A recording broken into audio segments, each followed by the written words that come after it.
Vamos a hablar de educación ahora. Decíamos en el comienzo del programa, cuando adelantábamos los títulos, que estamos transitando la última semana de clases. Pero este es un tema que se viene repitiendo desde hace mucho tiempo.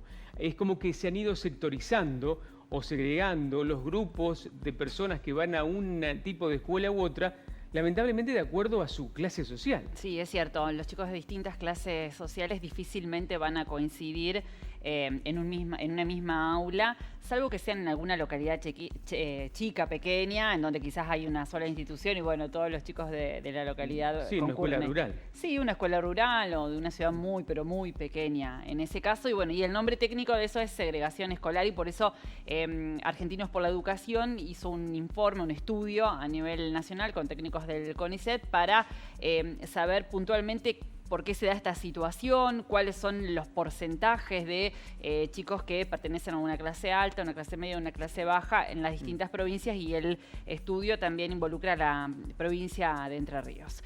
Digamos que lo que sucede justamente en el país es eso, ¿no? Que probablemente un papá que manda un chico a un colegio va a coincidir con sus compañeros en una misma situación social. Y lo que dicen es que puntualmente en cuanto a nuestra provincia tendrían que transferirse o trasladarse alumnos de distintas escuelas en un 38% aproximadamente, tanto de las escuelas públicas como privadas, como para que sea la composición de las aulas o de las escuelas más heterogénea, y eso ayudaría mucho más a la educación. Porque ¿qué es lo que sostienen? Por ejemplo, un chico de una clase social baja, con menos oportunidades, socialmente más vulnerable, probablemente no pueda acceder o quizás se pueda nutrir de cuestiones culturales de otro chico que tiene una mejor situación. Y un chico que vive con una situación económica holgada probablemente vive en una cápsula y no conoce una determinada realidad que la podría conocer a partir de el trabajo cotidiano en un aula con un compañero que no tiene la mejor situación. Siempre se dijo que la escuela integraba, la escuela iguala, hasta los guardapolvos igualan. Hoy, lamentablemente, eso ha quedado pasado de moda. Yo creo, mirá lo que te voy a decir, para mí no deberían existir las escuelas privadas. Las escuelas particulares, para el que quiere tener un nivel porque puede pagarla, porque puede pagar, ponele. Pero después las escuelas en general, escuelas públicas de gestión privada, las escuelas religiosas administradas por una congregación, qué sé yo, no, la escuela porque si no hay una diferencia innecesaria. Debería haber escuela igual para todo el mundo. Sí. Que el Estado le ponga la misma pila a todo. Sí. No que porque un poquito esto. Bueno. Porque el Estado termina delegando, por eso Sí. es la diferencia, porque termina delegando una responsabilidad que debería ser indelegable. Sí, por eso probablemente un chico que va hoy a la escuela del barrio Mosconi difícilmente se va a compartir el aula con alguien que puede pagar una cuota, no sé, bueno, Michelangelo es una escuela privada, como vos decías, bueno, es una escuela particular, pero bueno, por ahí una escuela privada, no sé cuál será de las más costosas en cuanto a las cuotas. Yo creo que no son tan costosas las escuelas públicas de gestión privada. Bueno, 1000 pesos en costar bueno, pero a veces con lo que te piden extra o lo que te pagar de matrícula y demás, ahí vas haciendo la diferencia. No son caras en relación a una escuela particular que cuesta, no sé, 7, 8, 10 mil pesos, una escuela como la que mencionaste vos. Sin embargo, esas escuelas tienen otro riesgo, que es esto que señalabas vos, el encapsulamiento del chico. El chico que va a una escuela particular de esa probablemente tenga muy poco contacto con el mundo real del resto de la comunidad. Sí. Solo que te dicen por ahí, lo que pasa es que son chicos que tampoco en su vida adulta van a tener tanto contacto con... Van a vivir en ese mundo, con esa clase social, con esa gente. Sí, porque quizás no estudien magisterio, no tengan que estar en una aula o una escuela pública, o quizás no sean si estudian medicina no van a estar en un hospital, no sé, de una zona rural o en un... Y lamentablemente después a la hora de trabajar en el currículum, aunque nadie lo observe en detalle, aparece que fuiste a tal escuela y eso suma. Lamentablemente o no suma. Bueno, pero ¿cómo están distribuidos los alumnos? Es la pregunta acá en la provincia de Entre Ríos, de acuerdo a su situación social, socioeconómica. Vamos a repasar primero las escuelas primarias, según este reglamento, que tomó en cuenta datos de los operativos Aprender del año 2017 y 2018. Escuelas primarias de Entre Ríos, entonces, nivel social alto, un 17% de los alumnos que van a las escuelas primarias.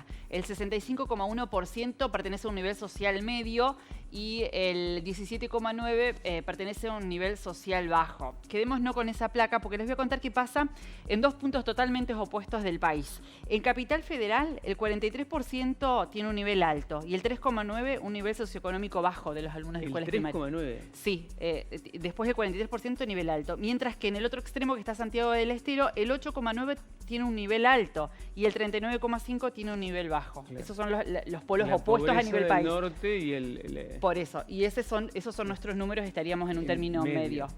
Sí, exacto. Bueno, ¿qué pasa en las escuelas secundarias de Entre Ríos? ¿Cuál es la situación de los alumnos que concurren? Bueno, un nivel social alto tiene el 19,1%, un nivel social medio el 62,3% y el nivel social bajo el 18,6%. Relativamente casi los mismos números o porcentajes se dan entre escuela primaria y secundaria. Esto que parece un detalle, en realidad es la base, la igualdad de oportunidades y de formación, porque un chico que no tiene una formación de las mismas condiciones que otro, no va a tener las mismas oportunidades después en la vida adulta, ni para estudiar ni para trabajar.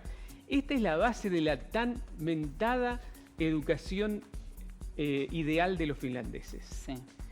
Vos sabés que esto que les voy a contar es una casualidad, pero Virginia pasó el tema hoy y yo anoche vi un documental sobre este tema que quiero compartir un pedacito así de lo que dicen los finlandeses, que es la base de su educación. Es esto, no existe la segregación socioeconómica. La base del éxito de la educación finlandesa es que son todos iguales. Cuando te refieres a la igualdad, ¿te refieres a la igualdad en la sociedad? Yes. Yes, I mean about the society and also in education that everyone has the same rights for good quality education. Same good teachers, same good schools. We think that every school is a good school and every neighborhood has the best school for your child. ¿No tienen diferencia? Not really. So basically, you know, equity, trust, those are the values that we have. Entonces, esto de que usted me dice que no hay diferencia de escuelas, que todas las escuelas son buenas sin importar el barrio, también se puede encontrar la persona más rica de Finlandia y la persona con menos recursos, la persona que sufre pobreza en el mismo colegio. Yes.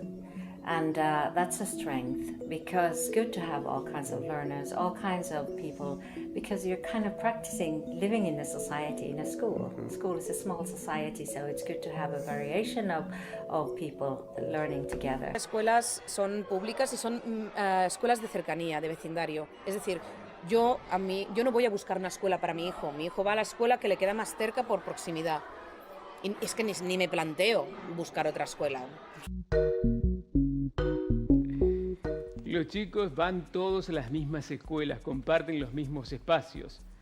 Hay algunas otras cosas que son notablemente diferentes con respecto a nuestra educación. ¿Vieron lo que son las escuelas? Sí, aparte no tienen la pobreza que nosotros tenemos. No. Eso, o sea, Finlandia no existe la pobreza que existe acá en Argentina, ni ahí. Entonces el nivel está también bastante parejo socialmente, porque si no, no podías vivir, el frío te mata, básicamente. ¿Sabés cuánto gana un maestro en Finlandia? Promedio $3.000 mensuales. Claro. $3.000 mensuales. Hay que ver el costo de vida también allá. 18, son 180.000 pesos nuestros, Sí, 180.000 pesos nuestros. Es otra vida, otra cabeza, es tan diferente, digamos, No tienen mucho más para hacer que estudiar, ¿no? Porque están medio... Claro. Yo lo que pensaba por ahí, voy a disentir un poco en este caso con ustedes, porque para mí la escuela pública también de alguna manera te prepara, ¿no? O sea, no es verdad que está segmentado. Bueno, ellos se lo pierden, no sé, me parece, para mí, yo estudié toda mi vida en escuela pública, fue lo mejor para mí de la educación y me parece que de alguna manera también te prepara. Bueno, pero en eso nos disentimos, en eso coincidimos, o sea, lo que No, plantea lo que Cristian, decimos, que todas sean escuelas públicas y todos vayan a la Claro, misma. ¿por qué existe a esta altura la escuela Bueno, confesional? Pero, ¿de qué manera se elige hoy en la Argentina, por recién veíamos el ejemplo de Finlandia, el colegio para un chico? Primero, si tenés una buena posición económica o podés pagar una escuela pública de gestión privada o una escuela particular, ni que hablar, y lo va a hacer el papá. O no, yo conozco gente que manda a la pero son escuela menos, pública. pero son los menos. Sí, ahí La están los mayoría números. que puede lo va a pagar. Después está el tema de la cercanía, que en eso coincide con Finlandia. En algunos casos se elige la cercanía, pero también la escuela te tiene que elegir, porque a veces le dan prioridad a los hermanos, a los abanderados, No hay hay bancos. algunas cuestiones que se tienen en cuenta como para poder garantizarte un lo- banco. Es lo que discutíamos la otra vez, no es que vos vas a mandar a tu hijo a una escuela pública de gestión privada solamente porque querés o podés pagarlo. A veces no hay otra opción. En localidades donde hay una escuela pública y una escuela privada, ¿qué va a hacer? Se llenó la escuela pública y te dicen, bueno, hasta acá llegamos, amigo, buscándote otro lugar y tenés que o irte a otra localidad o ponerlo en la escuela. Los padres hacen esfuerzos enormes, sin contar, claro, que hay un mito que no es tan mito, de que la escuela confesional nunca hace clase, nunca hace paro. En Finlandia hace 40 años que no hacen paro. En el año 80 fue la última vez que hicieron un paro. Claro, sí. Claro, hay algunas diferencias. Es una ciudad modelo. Pero acá pasa eso, que los padres dicen, y bueno, pago un poquito, pago una diferencia, pero lo mando a una escuela pública de gestión privada. Eso me parece a mí que es lo que debe cambiar. Porque el Estado termina pagando casi todo. Sí. El Estado termina pagando el sueldo de los docentes, el mantenimiento de los edificios, los gastos extras. Lo único que no hace es administrarlo, porque el Estado no sabe administrar y se ha quedado en esa, en que no sabe administrar ni una escuela. Entonces, bueno, se lo da que lo maneje la iglesia, qué sé yo, que lo maneje, no la iglesia católica en particular, que tal vez la que más maneja, pero todas las escuelas, las iglesias tienen organizaciones de otro tipo también. Y termina delegando y entonces se crea esta diferencia innecesaria, me parece, a esta altura. Bueno, a mí me pasó en la escuela secundaria en Federal, tenías la escuela de comercio, la técnica y la agrotécnica. Y ahí, o sea, según lo que eligieras, te encontrabas con el hijo del docente, del enfermero, de, no sé, del profesional. O sea, ahí diferencias no se notaban porque todos teníamos exactamente la misma educación. Claro, tal cual, tal cual. Bueno, por eso, ustedes cuando tienen que elegir la educación de sus hijos, que es un tema, no es tan fácil, sobre todo con en los primeros años, ¿qué eligen? Que esté cerca, que sea buena, que sea privada, que sea pública. ¿Qué es lo que tienen en cuenta a la hora de elegir? ¿Y están de acuerdo con la idea de que no haya más escuelas públicas de gestión privada o es una pavada que estoy diciendo como tantas otras? Ya están abiertas las líneas también para opinar. Veranizate con la mega promo de Giga Red. Pedí tu mega plan de internet por